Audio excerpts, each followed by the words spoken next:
Hey, so we're back for another episode of Genuine Questions. And in this episode, we're going to ask some questions about the coronavirus lockdowns that took place at the beginning of 2020. And what I hope that I have conveyed with all of the previous videos I have posted is the hypocrisy mainly of our major media outlets. And this hypocrisy is particularly concerning because it appears that who they are covering up for constantly are people who engage in drug trafficking, like the CIA, murder, human trafficking, like Jeffrey Epstein, sexual abuse charges, like Harvey Weinstein, and other high-profile figures. Those are the people that they are consistently covering up for and smearing people who stand in their way and speak out about it. And so I was somewhat skeptical at the beginning of 2020 when, right after the Democrats' first impeachment into Trump fell apart, that immediately this coronavirus story started to dominate the airwaves. Two of the things that I noticed that made me skeptical right off the bat were that, A, the news media was giddy and clapping their hands that this was going to destroy the economy. Like, haha, let's look at Trump run on a good economy now. So their first reaction was how this was going, gleefulness at how this was going to hurt Donald Trump politically and ruin the economy.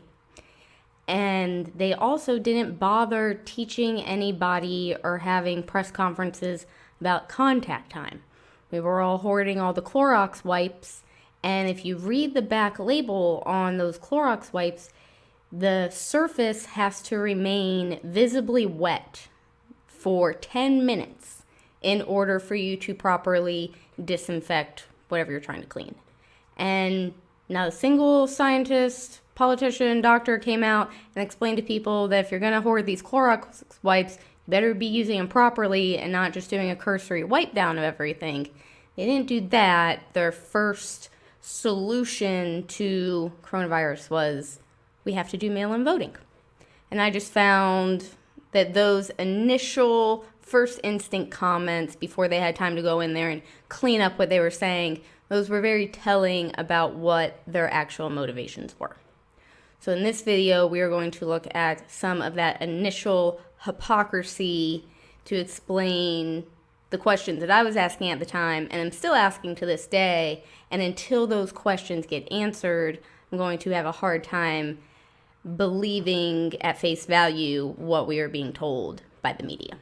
One of the first instances of hypocrisy that caught my eye last spring was the news coverage and the public opinion regarding the dueling protests between people who were protesting the government shutting down their businesses and the nursing staff that was counter-protesting.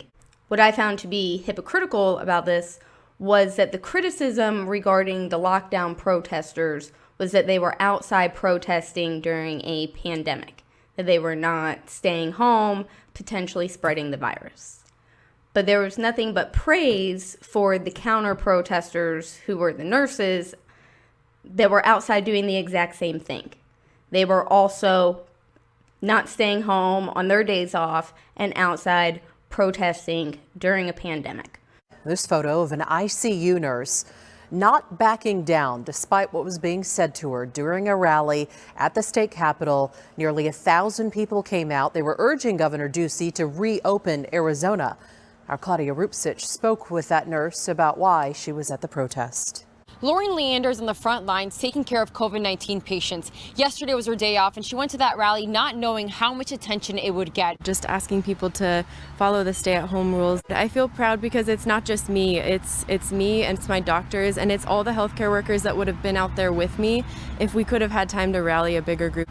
So I would argue that those nurses who are coming on their day off, so again, violating the stay-at-home orders because they're not there working, they came out strictly to protest, that they would be more likely to spread coronavirus around while they were outside protesting because they are the ones that are in direct contact with the infected patients when they are working. So that seems a more likely source of who would be spreading the virus. I would think if you were really concerned about making sure people were staying at home, one side would not be held up as heroes while the other side is villainized. That is what is making it political, because both sides are doing the same thing. So you're choosing which side you think is virtuous based on their political views. That is not science. And as you heard that nurse say, if the other doctors would have had more time, they would have come out and protest with her too. So it's not that they were hesitant to come out because they were trying to do the right thing and not be outside during what's supposed to be the lockdown. It's just that they didn't have enough time to rally the troops to get enough people who would come and protest with her. You either need to support both of their rights to protest against something, or you need to believe that both of them need to stay home during a lockdown because of the pandemic. But when you pick and choose which side you support, the only difference is what political cause they are supporting. And it's very obvious to me which side the news media decided to take. One of the other things that was often said regarding these lockdown protesters is that the nurses were okay because they were wearing masks. But the anti-lockdown protesters, they were not wearing masks, so they were the ones that were spreading the virus. Now, I remember pictures going around and people making fun of these anti-lockdown protesters because they had masks on at these protests, and the line that was making fun of them was something like, imagine wearing a mask when you're protesting a virus that you don't think exists. So that was definitely out there at the time and sort of debunks the whole narrative that the anti-lockdown protesters weren't wearing masks. But I also have this video from a news clip that shows that the other side, the people who are supporting the lockdown, even if they're not nurses, they're still outside protesting because they're mad that other people are outside protesting, and they're also not wearing masks either. So again, you're picking and choosing which side is the villain strictly based on their political beliefs, because the behavior is the same on both sides. I don't want people to die. It is a life versus work. It's money versus lives. Tell me how it isn't. I want to hear your point of view. You quietly tell me, how is it not money versus lives? Because money and jobs is how we all provide for our families. I'm a self-employed business owner. My wife and I started our business about 10 years ago. My business is being decimated as we speak. So it's not that the anti-lockdown protesters don't care about lives. There is a quality of life aspect to this. When you are shutting down people's business, you are inhibiting their ability to provide for their families, and is causing all sorts of other depression, suicides, and other unintended health consequences when you do not let healthy people go out and make a living and support their families. But one of the most infuriating things that I never understood was the phenomenon going around on TikTok of the nurses doing different choreographed TikTok videos. The public narrative at the time was that nurses were so overrun, so busy, they didn't have enough PPE, bodies are stacking up in the hallways, and they're just so overwhelmed. So I don't understand how they have the time to do these very obvious choreographed videos here in the hospital, and they're all wearing all of their PPE. So while we have this public narrative going on that these nurses are having to wear trash bags and they don't have enough masks and Donald Trump's not doing enough to provide this protection for the healthcare workers, to me it seems like a lot of it's being wasted. Because as we'll watch some more of these TikTok dances here, you'll see that they're wearing all of this PPE not in the sterilized medical setting, but in some cases they go outside. And I know that you cannot go outside and contaminate the mask, the gloves, hairnets, the capes that they're all wearing. Can't do that and then go back inside into the emergency room and treat patients. Your PPE has been contaminated, so you're going to have to throw it away. And if you are wearing used PPE that you were already wearing, and then you go outside to do your TikTok video and you just keep it on So that way you're not wasting fresh PPE. You're also contributing to this spread of the virus and this contamination because you are taking dirty, coronavirus exposed PPE and you're taking it outside into the public, as we can see right here, all for the sake of being cute on TikTok and getting likes. It's sort of contradicting what the public narrative is, that you're all super busy, as we can see here in my favorite nursing TikTok video to close it up. So you can't have, it has to be one or the other. These two things seem to be in direct conflict with each other. And no one really seemed to call it out. Instead, we just use that as a way to hold up these nurses as heroes because that's what we needed for the public narrative at the time. Even though when you fast forward now to a year later, a lot of these same nurses are now being fired and they're expendable because they're not willing to comply with government mandates. This next video takes place during a congressional hearing where I believe it was John Lewis had just passed away. So a lot of the congressmen start off their time to speak with just a quick little tribute to John Lewis's legacy. And gotta love Maxine Waters for taking her time to give a little eulogy to Herman Cain. And this is one of the tackiest eulogies I've ever heard in my life because she basically just uses it as a point to be like, well, he's friends with Trump and doesn't wear a mask, and haha, now he's dead. So let's all listen to this bag of trash basically tap dance on a man's grave because it helps her political agenda. I'm going to send my condolences to the family of Herman Cain, who was a presidential candidate, who is a good friend of the president, who happened to have been at the rally in Tulsa, June 20th, with no mask on, with a group of people around him with no mask on, and he's dead. He died. I'm told that he was in good health and that he, of course, contacted the virus as a result of his attendance and without a mask there. So my condolences to his family. Well, that seems very heartfelt and sincere to me, not giddy at all. So good for Maxine Waters for reaching across the aisle. One of the other interesting things that was said during the beginning of 2020, when it started to come out that a lot of these coronavirus deaths that we were hearing about were actually people who maybe had terminal cancer and they were in hospice, or they were in a car accident and then they tested them afterwards and found out they had COVID, so it counted as a COVID death, or people who committed suicide, murder victims, that basically anyone who died at the time and had COVID, that no matter how they died, that was counted as a COVID death. And you were basically a bad person who hates everyone's grandma if you even questioned whether or not that was a valid way to be tracking coronavirus deaths. And a lot of people would tell you that you're crazy and you're a conspiracy theorist if you think that's actually how they are counting deaths.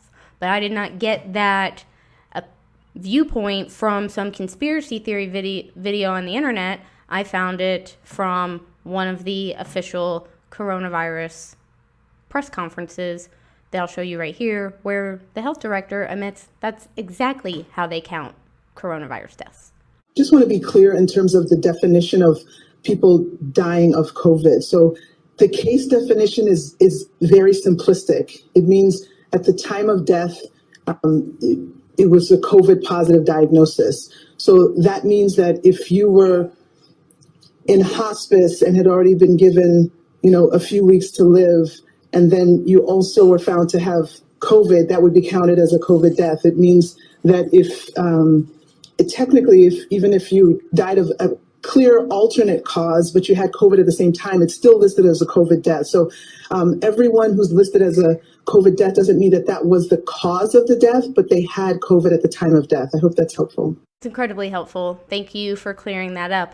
And that's why I was skeptical of the deadliness of this disease, because it seemed that at least a portion of this death count that was being bombarded in our face every single day with the live updates and on the sidebar of the news, that those numbers were being inflated with basically every death that was occurring. And what then I found interesting is I was reading an article on CNN about a week before the vaccines rolled out. And now all of a sudden, since vaccines are coming into play, you are no longer a piece of crap if you suggest that people have other underlying issues that might contribute to their death, at least when it comes to the vaccine. Because here on CNN, they're talking about why we're going to be vaccinating the elderly population first. When shots begin to go in the arms of residents, Americans need to understand that deaths may occur that won't necessarily have anything to do with the vaccine.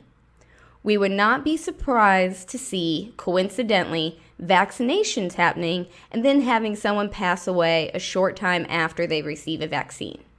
Not because it has anything to do with the vaccine, but just because that's the place where people end their lives, at the end of their lives, reside. One of the things we want to make sure people understand is that they should not be unnecessarily alarmed if there are reports, once we start vaccinating, of someone or multiple people dying within a day or two of their vaccination who are residents of a long-term care facility. That would be something we would expect as a normal occurrence because people die frequently in nursing homes.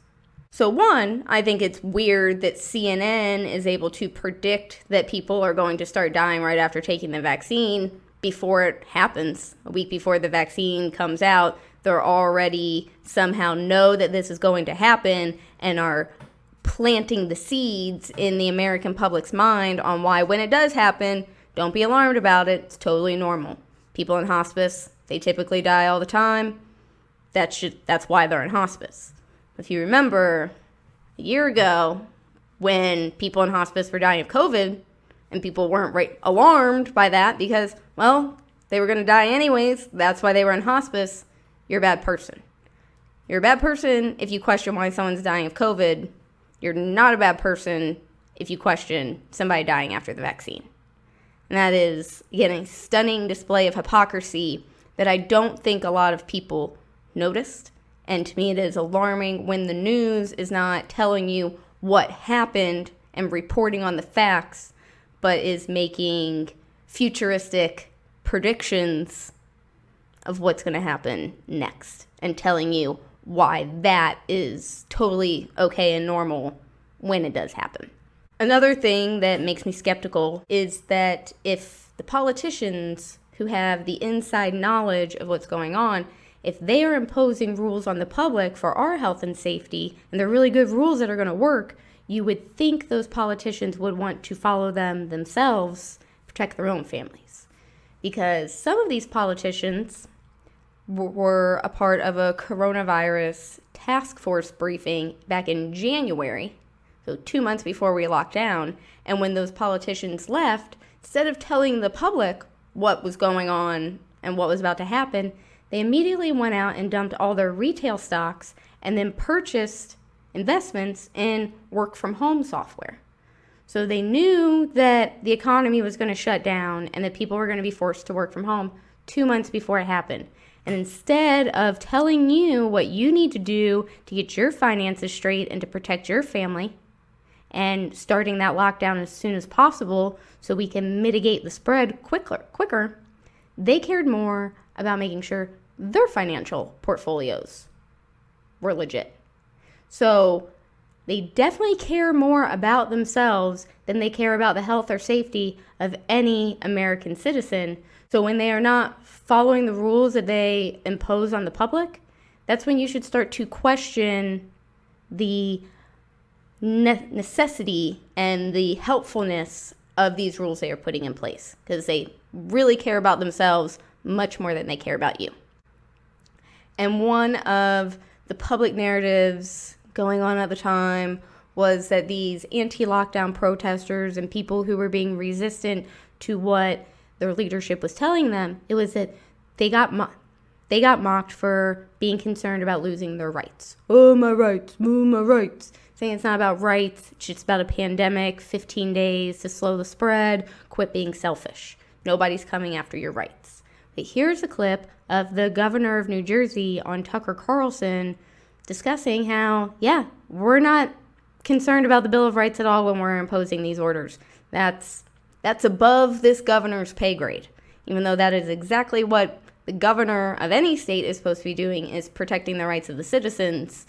He is openly admitting that that is not a priority or concern for any of them.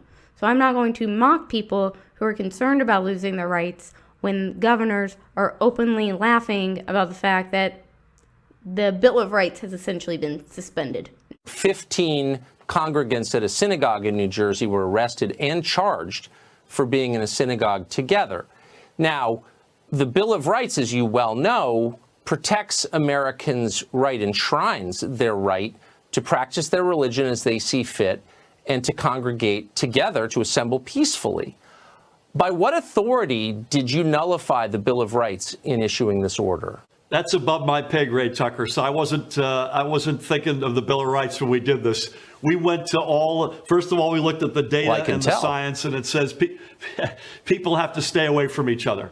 Since you are an elected official, a leader in the government, an executive, how do you have the authority to order something that so clearly contravenes the Bill of Rights of the United States, the U.S. Constitution? Where do you get the authority to do that? We would never do that without coordinating, discussing, and hashing it out with the leaders, the variety of the leaders of the faith in New Jersey. We are among, if not the most diverse state in America, I'm sure that you talk to every rabbi and priest, but there's a deeper question here. You can't just, as the governor of a state, tell people who they can talk to when and where, because the Constitution of the United States, upon which all of this is based, prohibits you from doing that. So you clearly decided that you could do it. Did you consult an attorney about this? Because this is a legal question as well as a medical one.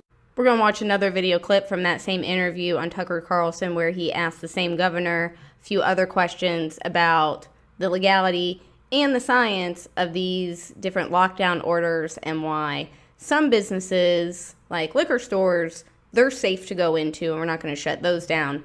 But when it comes to imposing on someone's freedom of religion and going to church, they're fine. The government is fine with shutting down that First Amendment right.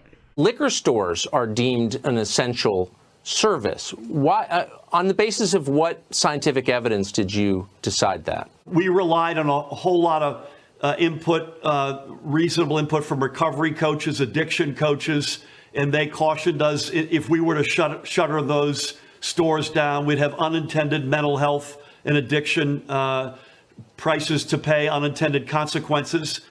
On what scientific basis did you decide that sitting in a church was much more dangerous than buying liquor in a liquor store? Did anyone say that maybe practicing your faith might be important to someone's mental health? I've spoken to Cardinal Tobin, to the leaders of the Jewish community, of the Muslim community. People are at peace where we have come out there. I don't understand the reasoning. I don't want to think it had anything to do with tax revenues.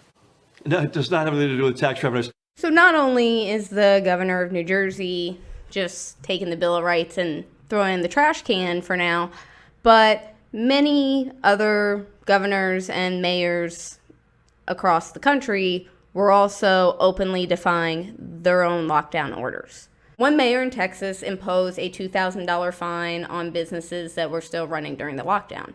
And she decided that it was somehow different when she wanted to go get her nails done.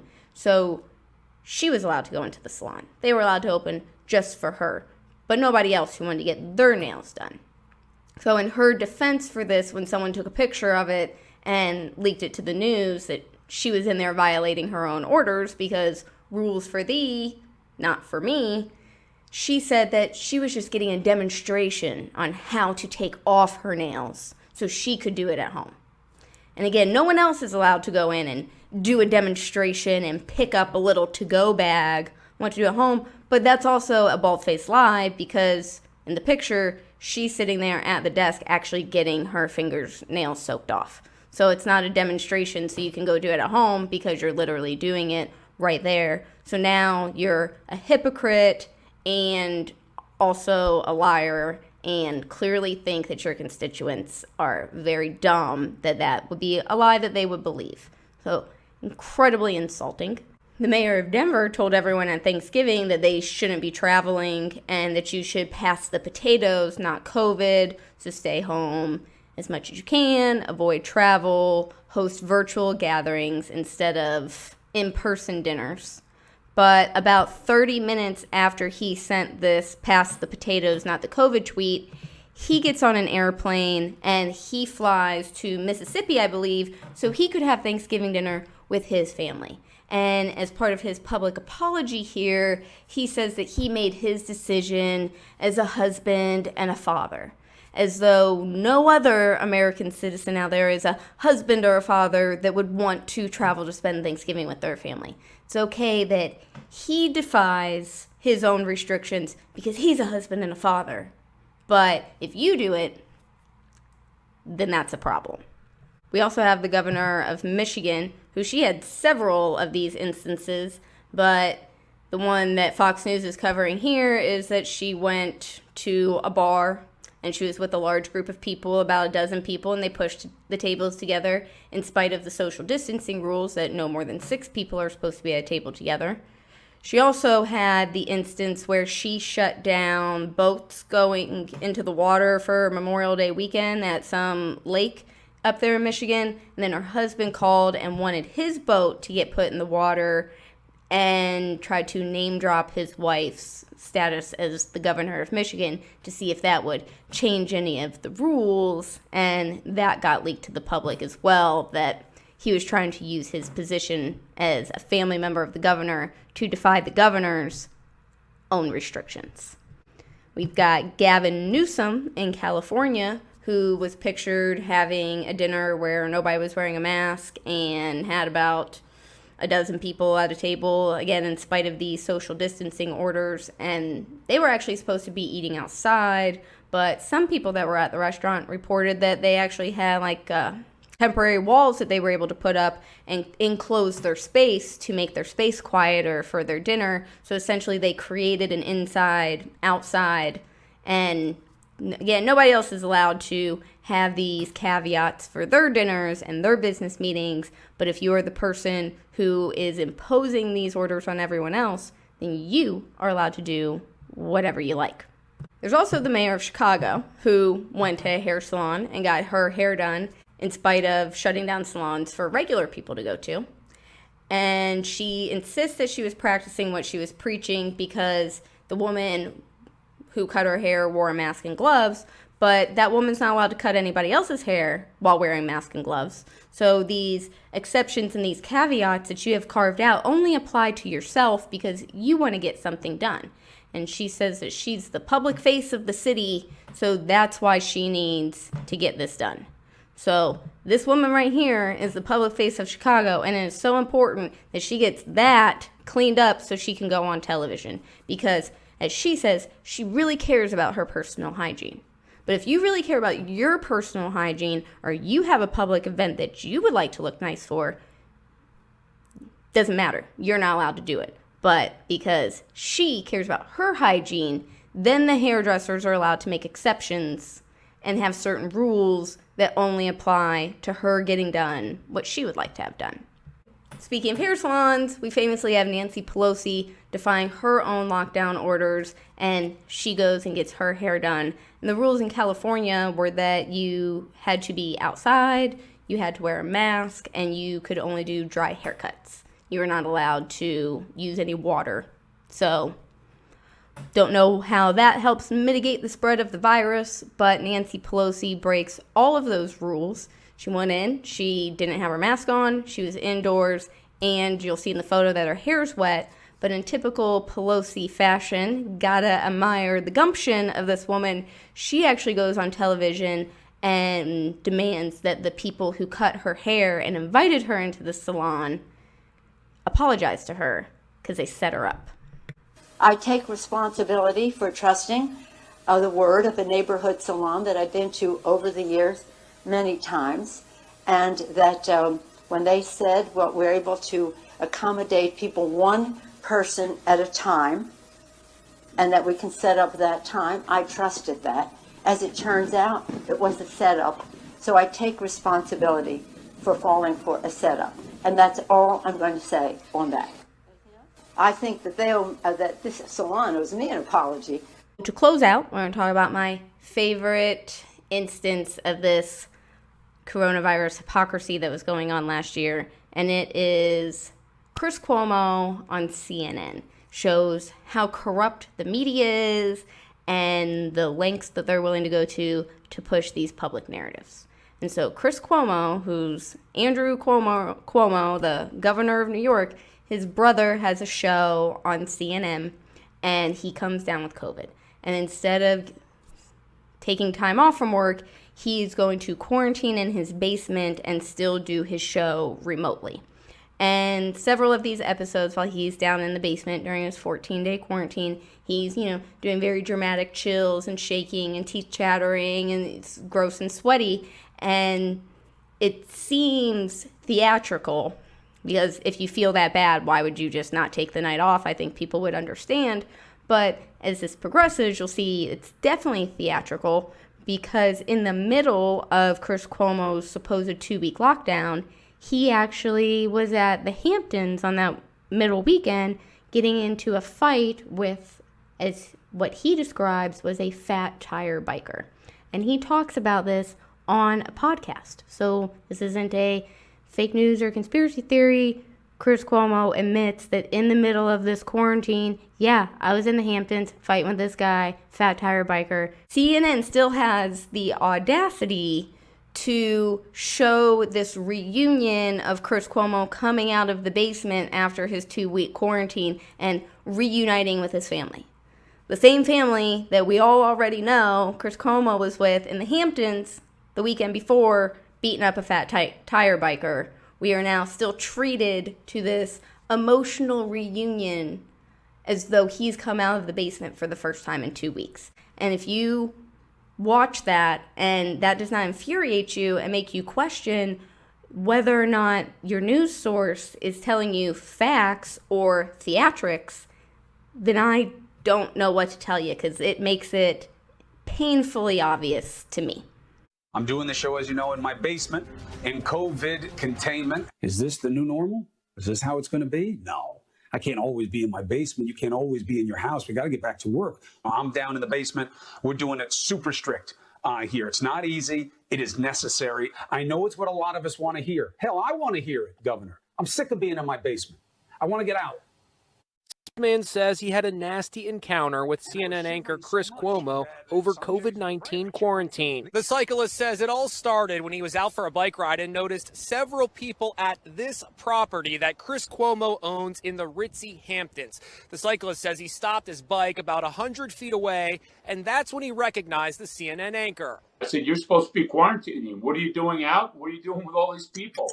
You're not," I said, "you're not even practicing social distancing." Whelan says Cuomo confronted him. And he, at that point, began to come closer. Who the hell are you? What do you know about this? What do you know about the rules? Whelan says he brought up Cuomo's brother, the governor of New York.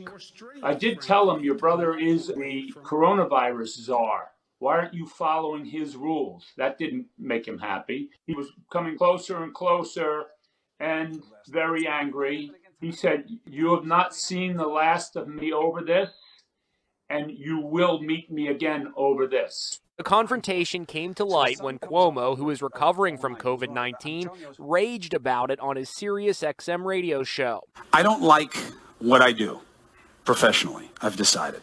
I like doing this show. I like talking to you guys. But I don't value indulging irrationality, hyperpartisanship. I don't think it's worth my time. And I don't want some jackass, loser, fat tire biker to be able to pull over and get in my face and in my space and talk bullshit to me. I don't want to hear it. All right, here it is. The official re-entry from the basement. Cleared by CDC, a little sweaty, just worked out, happens. This is what I've been dreaming of, literally for weeks. This is the dream, just to be back up here doing normal things.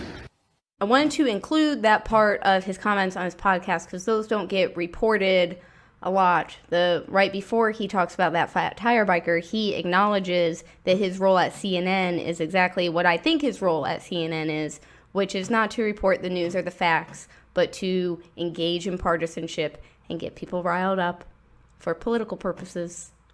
The news shouldn't be about doing that. The news should be about delivering the facts. I often think of the quote that the news used to be where they tell you what happened and then you got to decide how you feel about it. Now the news tells you how to feel about something and you have to decide if it even happened or not. When you're deciding if it even happened or not, looking at that example of Chris Cuomo right there, staging this reunification with his family, is one of the most obviously disingenuous things that the news media can do. And when they get caught lying to you about something so blatantly like that, for no reason, it does make me stop and question what other things are they lying to us about and why are they lying to us about them. So that's all I have for this one. In the next episode, we're going to be asking some genuine questions about Dr. Fauci and why he can't seem to make up his mind on any of the information that he has given us over the past 2 years.